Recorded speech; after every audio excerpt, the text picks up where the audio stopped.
Well, you found those toys already, huh? Good boy. Good boy. Alright, now it's Tucker's turn. He looks like he is ready to go today. This is lesson number 5 for Tucker. He's just outside rolling around with his siblings. Up. Oh, you want some cuddles? You give me kisses, huh? Oh, you want to lick and chew on my ear? Okay. Good puppy. Good puppy. Alright. So we're going to start right out of the gate here with charging that clicker just a couple of times. We don't have to do it as many as we did last week. Maybe 3 times in a row. I'm going to click that clicker and then just offer Tucker a treat. Okay, and we'll do that one more time. Okay, click, and then go ahead and feed.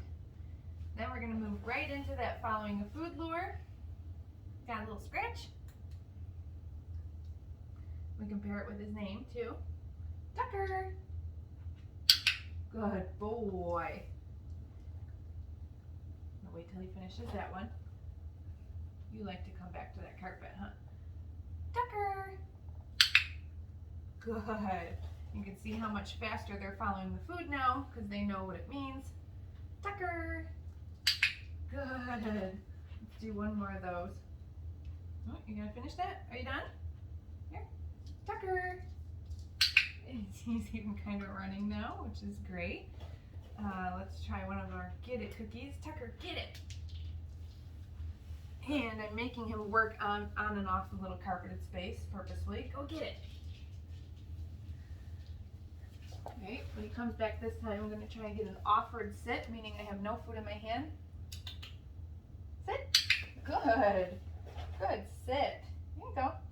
If he stands up before I feed him the treat, did you notice how I just kind of lured him back into position?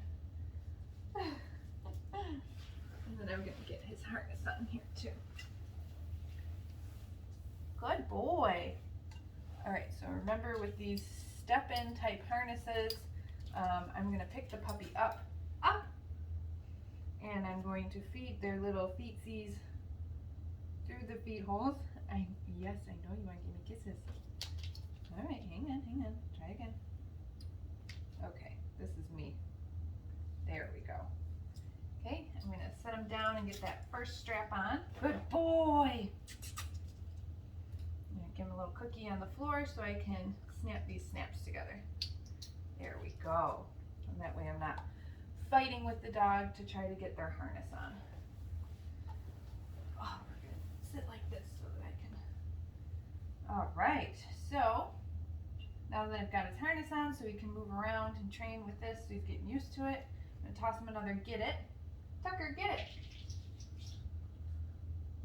I'm going to see if I can get an offered sit out of him as soon as he comes back. Tucker, sit. Beautiful.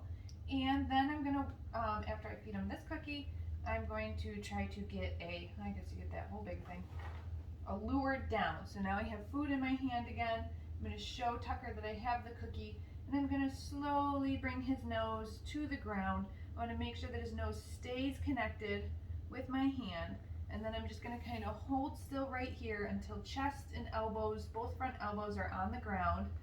I'm going to say right there, and then I'm going to click the clicker and I'm going to feed that cookie right on the ground in between those 2 front feet. So that's how we lure a down. Go get it.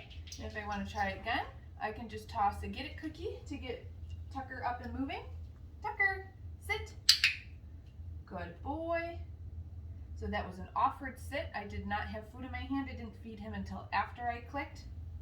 Or I didn't reach for the food until after I clicked. Now we're going to do a lure down because this one is a little bit newer. And notice how I'm not saying down yet because this is so brand new.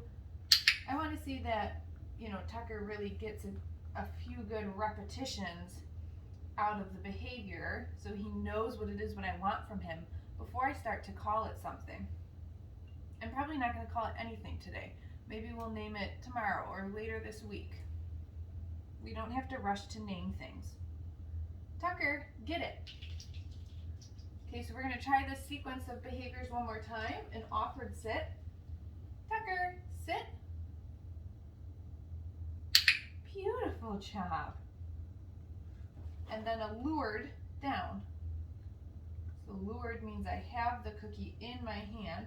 Now you see how much faster that lured down was? He's starting to get the idea of what it is that I want from him. Okay? Let's do one more get it cookie. Go get it!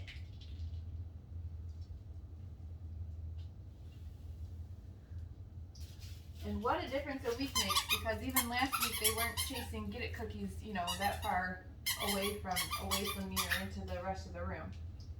What? Get that chicken. You want to get that chicken?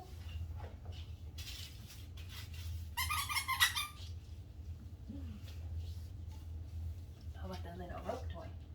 You like that, huh? You like to chase that?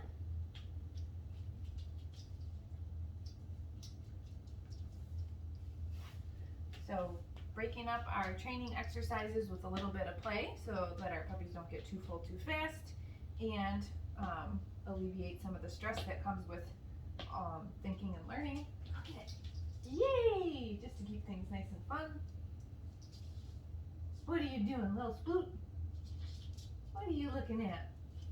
The next exercise that we're going to do here is practicing some crate games. Go get that chicken.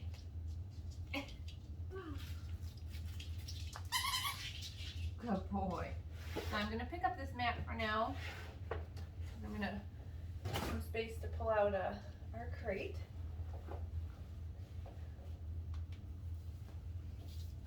Right, here it is. So Lisa already does a great job of incorporating the crates into our puppies, these puppies' daily routine already. They spend time during the day inside the crate for nap time before they go home. They start to sleep in the crate overnight before they go home. But it is so important that even when we're not locking the dog inside the crate, to then leave them for an extended period of time, that we're playing these crate games as just part of our training routine. Look at Tucker hopping all the way in there. Good boy. So that the puppy learns how to go into the crate on cue. So again, this is the first time we're doing these crate games, so I'm not calling it anything, but this is how you would teach your dog how to go into the crate by calling it something. I tell my dogs kennel. You can say crate, you could say bedtime, you can call whatever you want. So this is a shaping session. I am just clicking and feeding whenever Tucker can offer me any interaction with the crate. And he's doing great with this. Whoops, didn't mean to throw that out of the crate. Yeah, that's my treat pouch. You gotta do something to earn those. At some point they always find the treat pouch.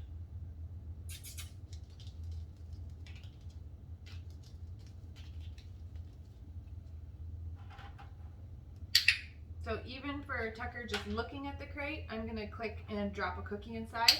For him sticking his nose in, I'm gonna click and drop a cookie inside. For him putting a paw in, I'm gonna click and drop a cookie inside, even if he hasn't gotten the cookie that's already in there. If he offers me anything else new for going inside the crate, I'm gonna click and give him a cookie for that. And if you go back and watch the video that I did with Teddy, it's just interesting to kind of see how, you know, individuals are a little bit different. Teddy, we didn't get to him putting all 4 feet inside the crate in his first shaping session, and that's totally fine. You know, shaping sessions need to work at the pace that your dog wants to work at. This is all about creating positive associations, not doing something where we take choice away from the dog. You know, sometimes we need to take choice away from the dog because that's just how it needs to be. Like when we put them in their crate before we leave the house, or when we go to bed at night, or whatever.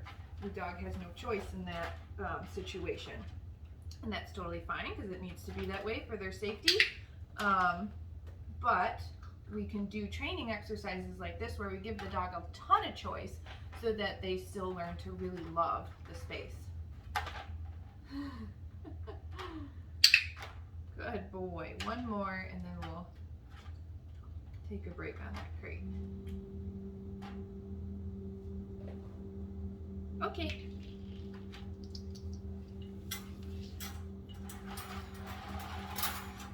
Wow, good job, buddy. You did so good with that crate. You did so good with it. Woo! He's so funny. He's like going over and looking at the crates now like, hey, wait a minute. Can I get a cookie in there? All right, so we're gonna work on now the next steps in the go to your mat. So last week, I'm gonna start with a few repetitions of the steps that we did last week. All right, so I'm gonna get our mat that we're using just for our mat work. I'm gonna go ahead and lay it down on the ground, and then when Tucker comes over to it, I'm gonna click the clicker, and then I'm gonna give him maybe 2 or 3 pieces of cookie right on the mat. After he eats that last one, before he has a chance to leave, I'm picking up the mat and I'm going to just move it to a new location. And as soon as Tucker gets to the mat, I'm clicking and dropping 2 to 3 cookies on the mat. And we're gonna do this one more time where I pick the mat up underneath of Tucker and I'm gonna move it to a new location. I'm gonna click when he gets to it and drop about 2 to 3 cookies. Now I love that Tucker is offering these sits on the mat, but notice I'm not asking him to sit. He is just offering it and then I'm rewarding it. So now in step 2, instead of moving the mat from underneath Tucker, I'm gonna toss one of our reset cookies. Go get it. And after he goes and eats that reset cookie, I wanna see that he comes right back to the mat. And you can certainly help the puppy out by pointing to the mat. That's totally fine.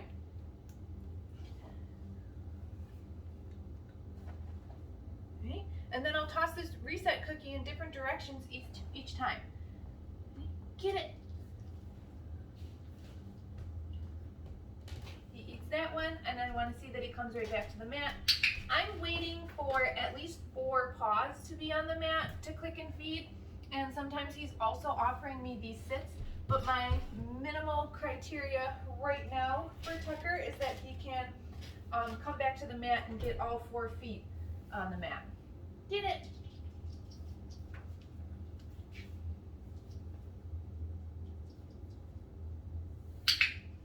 Beautiful job, buddy. I just love how well these puppies respond to shaping the go-to mat. And they're usually at a really good place by the time they go home to their forever families. Okay, I'm gonna toss my cookie this way this time. Tucker, get it!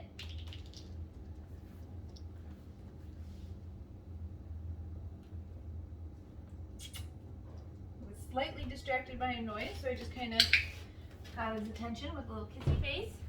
And as soon as he came back over, we're gonna do about 2 cookies on the mat. Maybe we'll do this one more time and then we're gonna give it a break.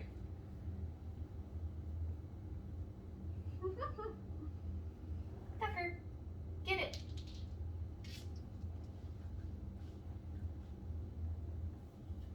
Last one, buddy. Beautiful. Very good job. So a couple cookies there. One more tiny reset. Go get it. And this time I'm going to pick up the mat and put it away because we're done with this. I'm always picking up the placemat and putting it away when we're done with mat work.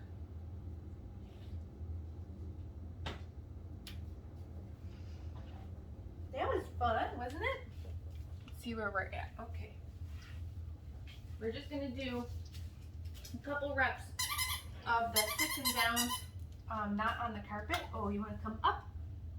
Okay, just for a second. Hello, sweet boy. And then we're going to end with our handling exercises.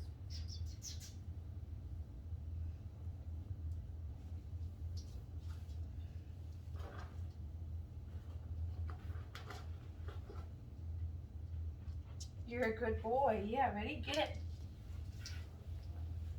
I'm going to see if Tucker can give me an offered sit. Sit. Beautiful. Nice job, buddy. And then I'm going to try one of those lured downs. So cookie in front of his nose. We're gonna bring it straight to the ground.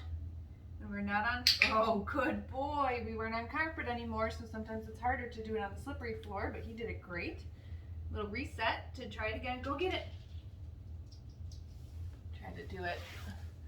I'm angled towards the camera a little better. Tucker, sit. Good boy. So offered sit. We're still rewarding the behavior. I just don't have the food in my hand. Okay, then we're gonna go straight into a lure down. This is where I do have food in my hand. Click, and then I'm setting that cookie sort of right between his paws to reward. What a good boy. We're gonna work on down with duration a little bit more, but if he stays in the down, I can just click and come in with another little cookie for him staying in that position. All right, before Tucker gets too full, we're gonna wrap it up with some handling and husbandry. Go get it. I'm gonna put my bigger carpet back down on the floor. I think it's a little bit comfier for the dogs. And we're gonna start to introduce some of the grooming tools today. Any more treats for this? So what I've got today is a hairbrush and nail clippers. The nail clippers that I have right now are just human nail clippers. These are teeny tiny puppies. They usually work just fine for them when they're this age and their nails are this small. You could also use cat nail clippers for small breed dogs. If you have a puppy that's going to be medium to larger breed dog, then you'll probably want to get the heavier duty nail clippers for those larger dogs. All right, so we're just going to start with a couple repetitions of the real simple handling skills that we did last week. Did you hear someone upstairs? So I'm just going to start with a little bit of pressure under belly and chest, kind of picking up and moving. And I'm going to click and feed after that. And I'm going to try to make these treats little. Let's see what happens. And I'm going to do that one more time where I just belly under hand, under abdomen, belly under, or hand under chest.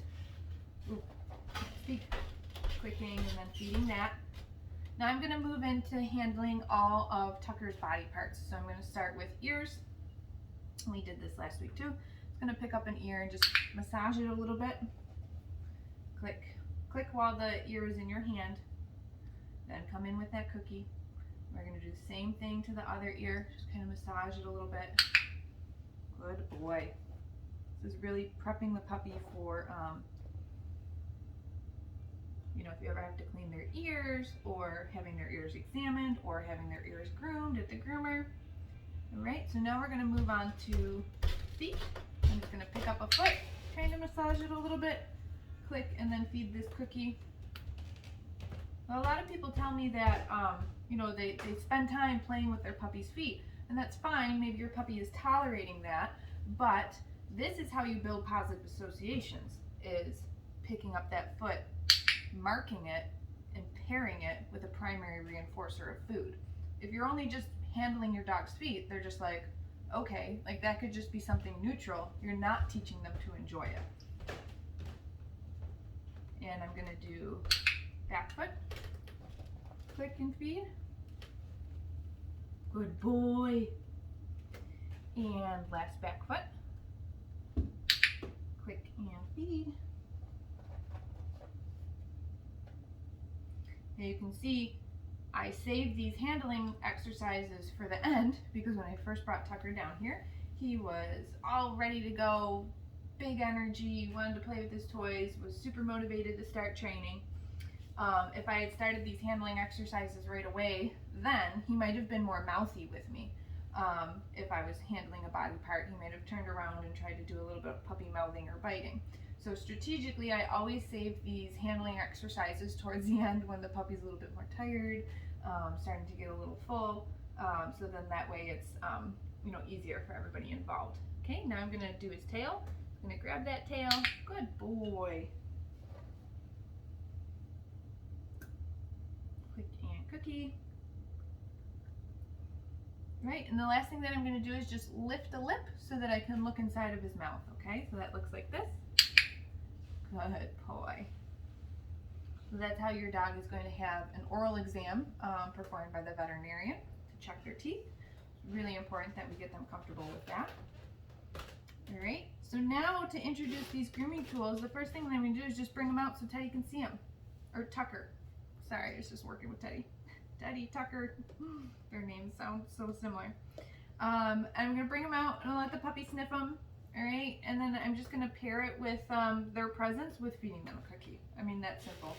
And this is because, you know, a lot of times if we just start taking the grooming tool and working with the dog with it and they don't really like it, if they start to build negative associations towards the grooming tool, it could potentially get to the point, maybe you've seen a dog or you've had a dog like this in the past, where all you have to do is pull the nail clippers out and the dog was running and hiding in the other room. So in order to combat that, we can just bring them out and then immediately feed the dog a treat for their presence. Now when we start using them, I'm not even going to clip any of Tucker's nails today. I'm just going to take my clicker and hold it with the grooming tool, all right, so that I can hold it and click the clicker at the same time. And then I'm going to pair this with the handling exercises that we just did. Tucker got distracted and wandered away. Tucker, what are you looking at? Yes, good boy. Very good boy. We've got a couple more things to do here, buddy. Alright, so just like we did before, I'm going to pick up one of those paws, but I'm just going to take the nail clippers and bring it to the paw this time. So I'm just gently touching the nail clipper on the paw, clicking when I do that, and then offering the dog a piece of food for it. Okay? Lifting the paw like I did before, touching it with the nail clipper, clicking, coming in and feeding. And I'm going to do that once to all 4 paws. Okay? So it's almost like I kind of warmed him up with just picking up and massaging his feet before, and now I'm going to pick up his feet and just touch the nail clipper to each one. What a good boy. Here, get that one, it's smaller. Sorry. Right, so that's all I'm going to do with the nail clippers for now. And the next thing I'm going to work on is the brush, and I'm going to take his harness off for this one. Sometimes they don't love the Velcro, the sound of the Velcro, so I'm making sure that I'm pairing that with food too.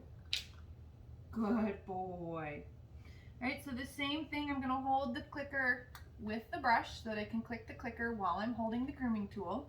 And I'm going to start with the back of the brush, not the front, because the bristles, the wire bristles, you know, it's going to pull his hair, and he doesn't have any mats or anything, so it shouldn't hurt, but that is going to be a really strange sensation. So first I just want to make sure that the puppy is okay with the grooming tool coming towards them and touching them without the added feeling of the bristles pulling on their fur just yet. Okay? So you can hold a cookie in front of the dog's nose to keep them still if you want to. And look at, I'm just going to touch the brush to Tucker, click, and feed him that treat. And I like to come at the dog from different angles because that's kind of true to life.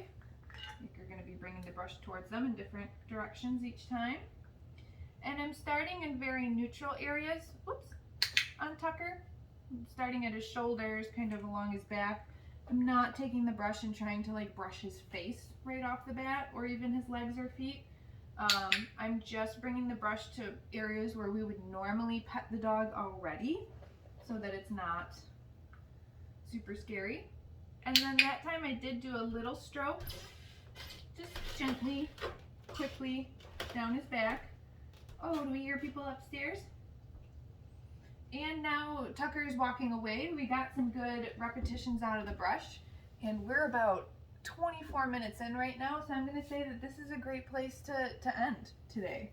We got everything that we wanted to do, and I don't want to keep going if he is like, okay, I'm kind of tired of this. We got some really good repetitions with the brush, and then we'll keep doing this at every session too. Okay, well, that'll end it for Tucker today. Good boy.